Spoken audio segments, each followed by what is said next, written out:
Am წუთებში სასტუმრო რედისონში არასაპარლამენტო ოპოზიცია საომავლო გეგმებზე მსჯელობს. შეხვედრა საზოგადოებრივი ორგანიზაცია დაიცავი საქართველოს ინიციატივით იმართება. მთავარი განსახილველი საკითხი ხელისუფლების შეცვლა. ოპოზიციონერები მსჯელობენ, ვინ როგორ ხედავს აღნიშნული მიზნის მისაღწევად გასავლელ გზას. თამარ ურუშაძე ისაუბრებს პირდაპირ ეთერში. თამარ, თუ გაკეთდა რაიმე განცხადებები შეხვედრის დაწყების წინ? განცხადებები გაკეთდა, თუმცა შეხვედრა ჩვენთვის მედიისთვის უკვე დაიხურა. ამ წუთებში უსურვენ პოლიტიკური პარტიების ლიდერებს, ისინი საუბრობენ იმ ხედვაზე, იმ სტრატეგიებზე და იმ გეგმაზე, რაც მათ აქვს. თითოეულ მათგანს აქვს დათმობილი 5 წუთი, თუმცა შეხვედრა გახსნა თავად ორგანიზაციის და დღევანდელი დღის ორგანიზატორმა ლევან გაჩეჩილაძემ. მან დაწყებისთანავე გამიჯინა, რომ დღევანდელი დღის მიზანი რა არის, დღევანდელი შეხვედრის მიზანი ის ამბობს, რომ არსებობს მიზნის მისაღწევად ორი გზა, ერთი ეს არის არჩევნების გზა და მეორე შედარებით უფრო რადიკალური და დღეს ოპოზიციურმა პარტიებმა საბოლოოდ დააფიქსირონ თუ რომელ გზას ირჩევენ ისინი.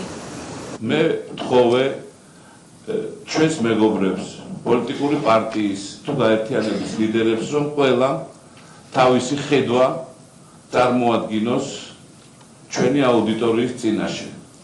და პირველი განყოფილება ჩვენ დაუთმოთ მათი ხედვის მოსმენას. ვის რა ბრძოლის მეთოდი აქვს, რომ სააკაშვილი ამა თუ იმ ფორმით გაემიჯნოს საქართველოს და საქართველოს მოქალაქეებს. Ძირითადად დღეს პოლიტიკური ბრძოლის ორი გზა არსებობს.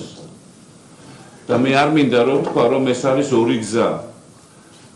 არსებობს გზა უფრო რადიკალური, რასაც იცით რაც არის ქუჩის აქციები. და არსებობს გზა, რომელიც თავის თავში მოიცავს არჩევნებს, ბრძოლას საარჩევნო გარემოსთვის და ასე შემდეგ.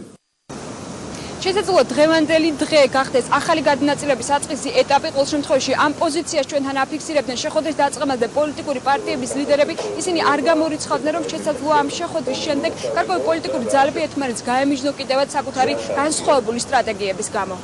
ეს თუ როგორ დრო არის დღეს გაიყოს და გაიმიჯნოს პოლიტიკურ სპექტრში პოზიციები. ვინ არის სააკაშვილთან და მის ხელისუფლებასთან, ან ვინ ემზადება მასთან წასასვლელად და ვინ არის დღეს მართლაც შეურიგებელი რეალური ოპოზიცია, რომელიც მზად არის დღეს ხელისუფლებას შეცვალოს. ეს ძალიან კარგად ჩანს მიმდინარე პოლიტიკურ ფონზე. დრო არის საოცრად მართალი, სადაც ყველაფერი ჩანს. ვინ რას როგორ აკეთებს. იმაზე იქნება საუბარი, რომ იქნება ოპოზიცია უფრო მდგრადი, უფრო შეკრული, უფრო ორგანიზებული და უფრო განსაზღვრული კონდეს მას თავის სამოქმედო გეგმა. აქციებიც შედის და სხვა რაღაცებიც კი. დღევანდელ შეხვედრას ალიანსიდან ესწრება მხოლოდ ალასანიას გუნდი, აქ არ მოსულა რესპუბლიკელები და ახალი მემარჯვენეები, თუმცა გამოჩნდა თავად ირაკლი ალასანია, რომელიც როგორც გახსოვთ არ დასწრებია უშიშროების საბჭოს ბოლოს ხდომას, თუმცა ის დაახლოებით 1 საათის წინ მოვიდა ოპოზიციური პარტიების შეხვედრაზე, თუმცა მიუხედავად ამისა დღეს ის ჩვენთან საუბარში აცხადებდა, რომ მისი სტრატეგია და მისი გეგმები არ შეიცვლება. ერთ გაცვლა იქნება მოსაზრებების ოპოზიციამაც საზოგადოებამაც რა ნაბიჯები უნდა გადავდგათ, როგორ გავაუმჯობესოთ საარჩევნო გარემო ქვეყანაში, ამიტომ ჩვენ სტრატეგიას და ჩვენ ხედვას გავაცნობ. აი ახლა გამოჩნდება. ჩვენ ნახავთ რა ხედვა აქვს ყველა პოლიტიკურ ძალას, ვინც მოწვეულია. შეიძლება რომ რაღაც სტრატეგიაში დამცველებები შევიდეს ამ შეკრების შემდეგ. არა მგონი, არა. სრომალი დასრულდება შეხვედრის პირველი ეტაპი, მას მერე რაც მოусმენენ ყველა პოლიტიკური ძალის ლიდერს, მერე გამოცხადდება შესვენება და ჩვენ მოგვეცემა შესაძლებლობა, რომ გავიგოთ თუ რას ფიქრობენ და რა სტრატეგიას ირჩევს თითოეული პოლიტიკური პარტია, რომელიც აქ არის წარმოდგენილი. ამის შემდეგ უკვე დაიწყება მეორე ნაწილი, რომელზეც გამოცხადდება დებატები და პოლიტიკური პარტიები დაიწყებენ საკუთარ გეგმებზე საუბარს. მადლობთ თამარ ურუშაძე საუბრობდა ღია ეთერში.